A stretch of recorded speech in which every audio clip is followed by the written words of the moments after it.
जय हिंद दोस्तों, स्वागत है आप सभी का एक बार फिर से हमारे YouTube चैनल दी कॉपी पेन में। तो आज का जो वीडियो है वो है संप्रेषण के ऊपर। ठीक है, तो आज हम लोग संप्रेषण के बारे में बात करेंगे। और ये मैं वीडियो जो बना रहा हूँ वो डीएलएड फर्स्ट सेमेस्टर जो पेपर 2 है हमारा शिक्षण अधिगम के सिद्धांत, उसके अंतर्गत जो संप्रेषण का लेसन है उसके ऊपर है। तो वीडियो की शुरुआत करते हैं। सबसे पहले हम समझते हैं कि संप्रेषण क्या होता है या कम्युनिकेशन क्या होता है। तो सिंपल सी बात है कि कम्युनिकेशन मतलब क्या हुआ कि दो लोग आपस में भाई बातचीत कर रहे हैं, एक उसके अर्थ को समझकर ग्रहण कर रहा है और दूसरा वाला जब बोल रहा है तो जो पहला वाला है वो उसके अर्थ एवं भाव को ग्रहण कर पा रहा है। ठीक है, तो संप्रेषण में क्या होता है भाई, दो लोग आपस में विचारों का आदान प्रदान करते हैं या सूचनाओं का या संदेशों का आदान प्रदान करते हैं। ठीक, और ये सफल कब होता है कि जब जो प्राप्तकर्ता होता है या जिसे हम सूचना या संदेश दे रहे हैं वो उसे सही अर्थ में समझ जाए, जिस रूप में हम उसे संप्रेषित करना चाहते हैं या सूचना को देना चाहते हैं। ठीक, मतलब क्या है कि संदेशों और विचारों के आदान प्रदान को हम पारस्परिक संप्रेषण ठीक कहते हैं। संदेशों और विचारों के पारस्परिक आदान प्रदान को ही हम लोग संप्रेषण कहते हैं। ठीक, अब क्या है कि संप्रेषण जो होता है वो शिक्षा की रीढ़ होती है। क्यों होती है? क्योंकि आप ऐसे समझिए कि एक क्लास चल रही है और वहाँ पे टीचर संकेत के माध्यम से पढ़ा रहा, बच्चे को कुछ सुनाई नहीं पड़ रहा, कोई संप्रेषण ही नहीं गया। ठीक, तो वो कुछ समझ ही नहीं पाएगा जब तक शिक्षक बोलेगा नहीं किसी विषय के बारे में। जो छात्र है वो क्या समझेगा? कुछ नहीं समझेगा। तो इसीलिए संप्रेषण को शिक्षा की रीढ़ कहा गया है। ठीक, अब इतने से आप लोग समझ गए होंगे। क्योंकि और ये भी है कि भाई बिना संप्रेषण के शिक्षा और शिक्षण दोनों ही अस्तित्वहीन है। तो ये तो एक प्रकार से मैंने आप लोगों को संप्रेषण से क्या मतलब है, क्या अर्थ है, ये तो हमने बता दिया। अभी बात करेंगे कि संप्रेषण को इंग्लिश में क्या कहते हैं और इसकी उत्पत्ति कहाँ से हुई। तो संप्रेषण शब्द अंग्रेजी के कम्युनिकेशन का हिंदी रूपांतरण है और इस शब्द की उत्पत्ति लैटिन भाषा के कम्युनिस शब्द से हुई है जिसका अर्थ है सामान्य या कॉमन। ठीक, अतः संप्रेषण एक ऐसी प्रक्रिया है जिसमें व्यक्ति परस्पर सामान्य अवबोध के माध्यम से आदान प्रदान करने का प्रयास करते हैं। ठीक, अगर हम इसको एक विस्तृत परिभाषा के रूप में समझने की कोशिश करें तो ये कह सकते हैं कि संप्रेषण एक ऐसी प्रक्रिया है जिसमें व्यक्ति अपने ज्ञान, हाव भाव, मुख मुद्रा तथा विचारों आदि का परस्पर आदान प्रदान करते हैं तथा इस प्रकार से प्राप्त विचारों अथवा संदेशों को समान तथा सही अर्थों में समझने और प्रेषण करने में उपयोग करते हैं। तो इतने से मैं आशा करता हूँ कि आप लोग संप्रेषण का अर्थ समझ गए होंगे, कुछ तो समझ में आया ही होगा। और संप्रेषण की डिफिनीशन भी एक विस्तृत रूप से आप लोगों ने समझ ली है, सुन ली है। अगर आप लिखना चाहें तो वीडियो सुन के जो मैं बोल रहा हूँ उसको सुन के लिख सकते हैं, कोई प्रॉब्लम नहीं है। स्क्रीन पर लिखा है, इसको आप पॉज करके वीडियो को लिख सकते हैं। ठीक, अब भाई कुछ शिक्षा शास्त्री हैं, उनके अनुसार संप्रेषण की क्या परिभाषा होती है। और अगर हमको याद है भाई किसी शिक्षा शास्त्री के अनुसार परिभाषा तो बहुत अच्छी बात है। बाकी आप संप्रेषण की परिभाषा में जानते हैं, उसका अर्थ या परिभाषा लिख सकते हैं कि उससे सामने मतलब पढ़कर समझा जा सके कि भाई ये संप्रेषण की परिभाषा है, इससे अर्थ निकल रहा है तो ठीक है। लेकिन आप किसी के अनुसार याद करते हैं तो बहुत बढ़िया बात है, आप याद कर लीजिए, एग्ज़ाम में अच्छे नंबर मिल जाते हैं। अभी एक महोदय हैं पॉल लीगन्स। ठीक है, पॉल लीगन्स, इन्होंने क्या कहा कि संप्रेषण वह प्रक्रिया है जिसके द्वारा दो या अधिक लोग विचारों, तथ्यों, भावनाओं, प्रभावों आदि का इस प्रकार परस्पर विनिमय करते हैं कि सभी लोग प्राप्त संदेशों को समझ जाते हैं। संप्रेषण में संदेश देने वाले तथा संदेश ग्रहण करने वाले के मध्य संदेशों के माध्यम से समन्वय स्थापित किया जाता है। ठीक, तो पॉल लीगन्स ने, देखिए परिभाषा तो इनकी बड़ी है लेकिन इसमें सभी चीज़ें समाहित हो जाती हैं। ठीक, अगर 2-3 बार आप लिख के प्रैक्टिस करेंगे तो याद हो जाएगी, बहुत बड़ी बात नहीं है। ऐसे ही एक हैं एडगर डेल हैं, इन्होंने क्या कहा है कि संप्रेषण विचार विनिमय के मूड में विचारों तथा भावनाओं को परस्पर जानने व समझने की प्रक्रिया है।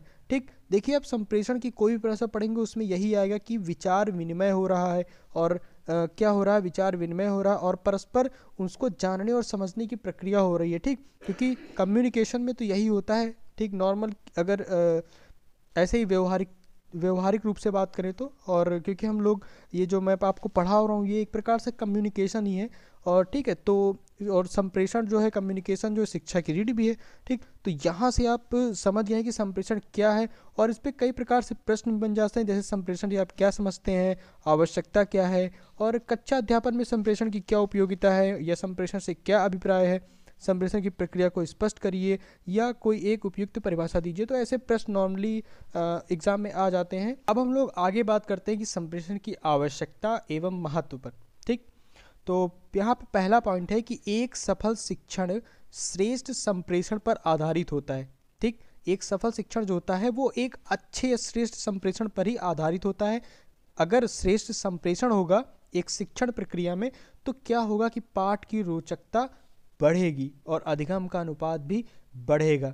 ठीक, ऐसे ही हम कह सकते हैं कि संप्रेषण की जो भाषा होती है, अब संप्रेषण हो रहा है तो संप्रेषण की जो भाषा रहेगी वो शुद्ध एवं स्पष्ट हो, स्वर स्थिर हो, प्रश्न सरल एवं सार्थक होने चाहिए। ठीक, और संप्रेषण भाई क्या है कि भाई जीवन पर्यंत सीखने की एक स्वाभाविक प्रक्रिया है। ऐसे ही अगला पॉइंट है कि संप्रेषण द्वारा हमारी समस्त इंद्रियां, हाथ, आँख, कान और शरीर के समस्त अंग क्रियाशील रहते हैं। ये आप लोग महसूस भी कर सकते हैं, देख भी सकते हैं कि संप्रेषण में हमारी इंद्रियां कैसे क्रियाशील रहती हैं। संप्रेषण शिक्षण का वह भाग है, ठीक, ये अगला पॉइंट है कि संप्रेषण शिक्षण का वह भाग है जिसमें शिक्षक के निर्देश विद्यार्थी के लिए पथ प्रदर्शक का कार्य करते हैं। तो ये संप्रेषण की आवश्यकता है, महत्व है, 4-5 पॉइंट इनफ है। ठीक, अब हम लोग बात करते हैं कि संप्रेषण की विशेषताएं कौन कौन सी हैं। तो इसमें पहली विशेषता, तो संप्रेषण की हम लोग पहली विशेषता की बात कर लेते हैं कि संप्रेषण में क्या होता है कि परस्पर विचारों एवं भावनाओं का आदान प्रदान किया जाता है। ये पहली विशेषता हो गई। दूसरी है कि संप्रेषण एक पारस्परिक संबंध स्थापित करने की एक प्रक्रिया है। ठीक, संप्रेषण प्रक्रिया एक उद्देश्यपूर्ण प्रक्रिया होती है। विचारों एवं भावनाओं के आदान प्रदान को प्रोत्साहन दिया जाता है। संप्रेषण की प्रक्रिया में अनुभवों की साझेदारी होती है, और इसमें क्या आदान प्रदान की प्रक्रिया को पृष्ठ पोषण दिया जाता है। संप्रेषण मानवीय तथा सामाजिक वातावरण को बनाए रखने का कार्य करता है। संप्रेषण प्रक्रिया में प्रत्यक्षीकरण समावेशित होता है। ठीक, तो ये कुछ विशेषताएं थी संप्रेषण की, तो इनको समझ लीजिए। और अब हम लोग बात करते हैं कि संप्रेषण के प्रमुख प्रकार कौन कौन से हैं। ये बहुत ही इंपॉर्टेंट है, आप लोगों को मतलब आप लोगों के दिमाग में ये होना ही चाहिए कि संप्रेषण कितने प्रकार का होता है, और इसके अंतर्गत जो भी प्रकार होते हैं उनकी डेफिनेशन क्या है। बहुत ही सिंपल है, आसानी से आप लोग समझ जाएंगे। तो चलिए अब हम लोग संप्रेषण के प्रकारों की बात कर लेते हैं। तो संप्रेषण जो होता है उसके मुख्य रूप से 2 प्रकार होते हैं। एक तो होता है शाब्दिक संप्रेषण, ठीक है, और दूसरा होता है अशाब्दिक संप्रेषण। तो 2 हो गए, शाब्दिक और अशाब्दिक। यहाँ पे शाब्दिक के अंतर्गत 2 प्रकार के संप्रेषण आते हैं। तो शाब्दिक संप्रेषण मतलब हम इसमें क्या करते हैं, शब्दों के इस्तेमाल के द्वारा संप्रेषण करते हैं। तो शब्द हम 2 प्रकार से यूज कर सकते हैं। कैसे, एक तो मौखिक रूप से, ठीक, मौखिक रूप से कर सकते हैं, मतलब बोल सकते हैं मौखिक रूप से, और एक होता है लिख सकते हैं। ठीक, तो 2 प्रकार कौन कौन से हो गए, एक मौखिक हो गया और एक लिखित हो गया। ऐसे ही अशाब्दिक के अंदर 3 चीज़ें आती हैं। ठीक, बिना बोले हम क्या कर सकते हैं। ठीक, जैसे कि हमने संकेत संप्रेषण किया, संकेत संप्रेषण किया, आँख या मुख मुद्रा से संप्रेषण किया, स्पर्श या छूकर विभिन्न तथ्यों का संप्रेषण किया। ठीक, तो ये 3 चीज़ें आ जाती हैं कि वाणी संप्रेषण।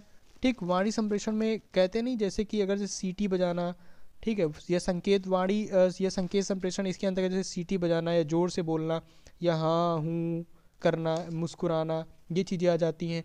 और ऐसे ही जो दूसरा मैंने बताया आँख या मुख मुद्रा, आँख या मुख मुद्रा से संप्रेषण, इसमें क्या होता है कि जैसे कि एक प्रकार से क्लास में टीचर पढ़ा रहा है, तो मतलब आई कांटेक्ट के द्वारा बच्चों के अंतर पढ़ाते वक्त आई कांटेक्ट से देख लेता है कि मतलब बच्चा उसके पाठ को समझ पा रहा है कि नहीं, मतलब महसूस थोड़ा बहुत कर लेता है। आप भी ऐसा देखे होंगे।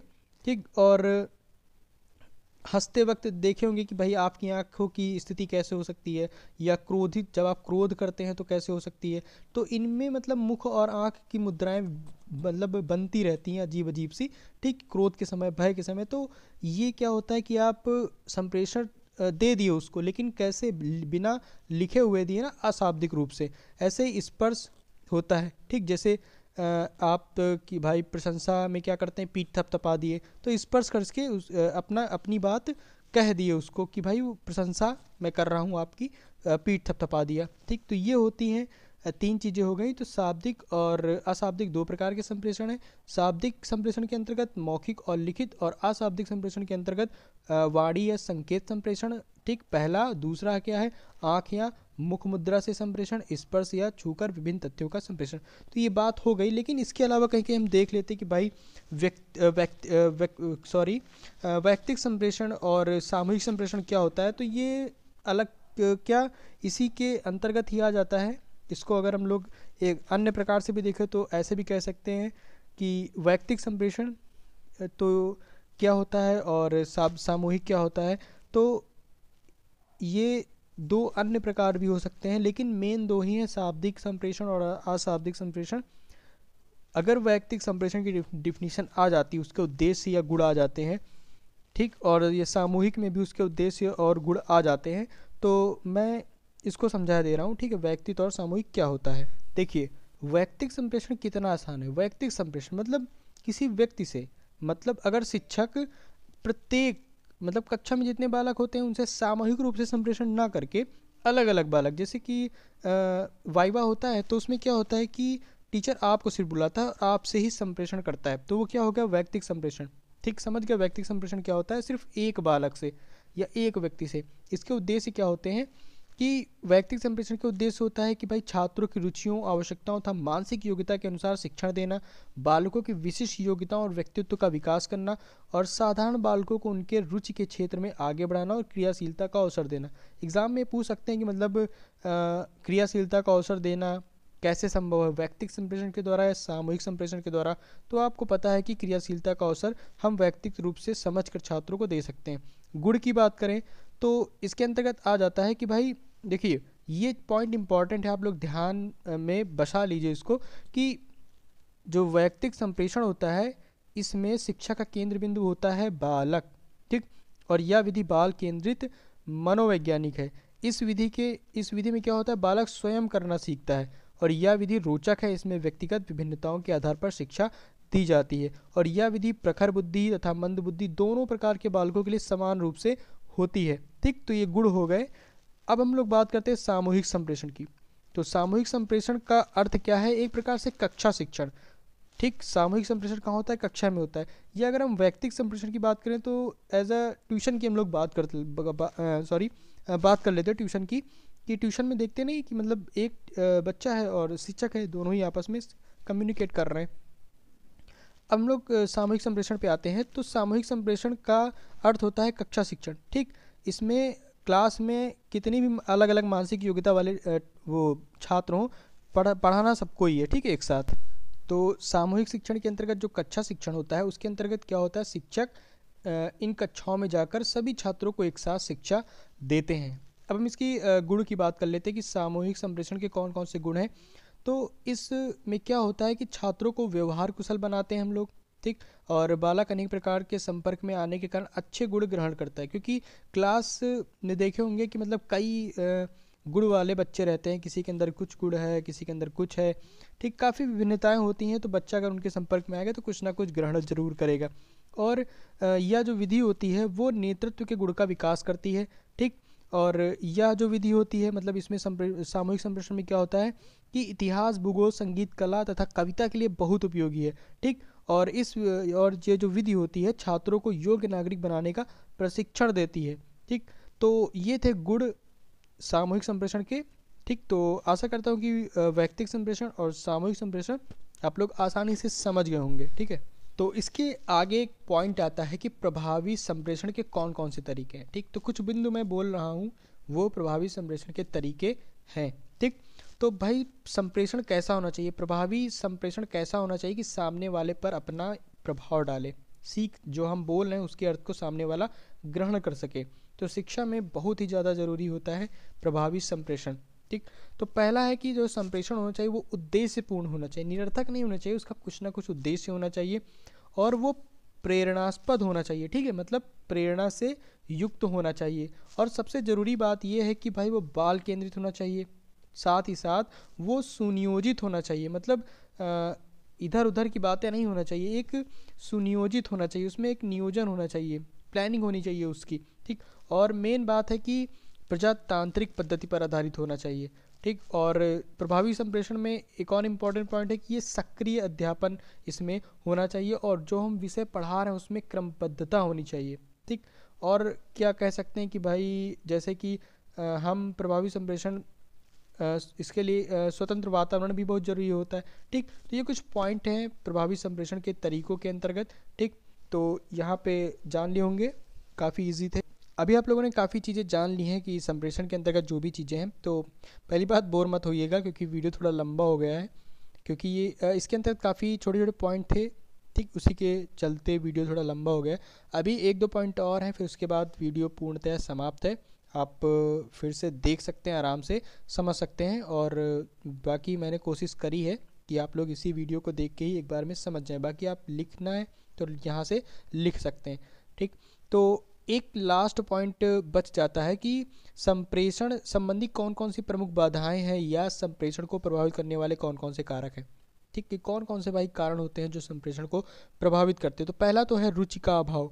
आप ही समझिए कि अगर जो संप्रेषक एक होता है और एक प्राप्तकर्ता होता है, अगर हमने बोला अगर सामने वाले को रुचि ही नहीं है तो हमारे संप्रेषण में एक प्रकार से बाधा पहुंची या उसको प्रभावित किया। तो पहला तो हो सकता है रुचि का अभाव। दूसरा क्या है, संप्रेषण सामग्री की कमी, ठीक। यह संप्रेषण सामग्री प्राप्तकर्ता की रुचि तथा आवश्यकताओं के अनुकूल नहीं है अथवा योग्यता और क्षमताओं के अनुकूल नहीं है, तो संप्रेषण का प्रभाव क्या होता है, रुक जाता है।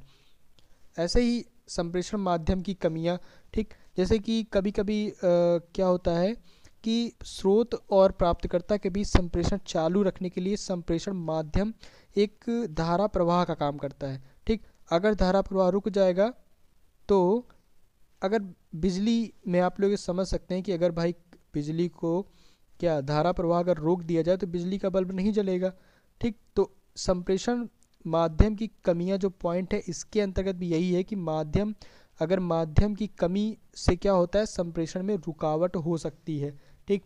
और भाषा की कमी, ठीक। भाषा की कमी ये भी है कि आप भाई जिस भाषा को बोल रहे हैं और जिन संकेतों का प्रयोग कर रहे हैं, अगर सामने वाले को समझ में नहीं आ रहा है तो भाई आपका जो संप्रेषण है वो असफल ही माना जाएगा, ठीक।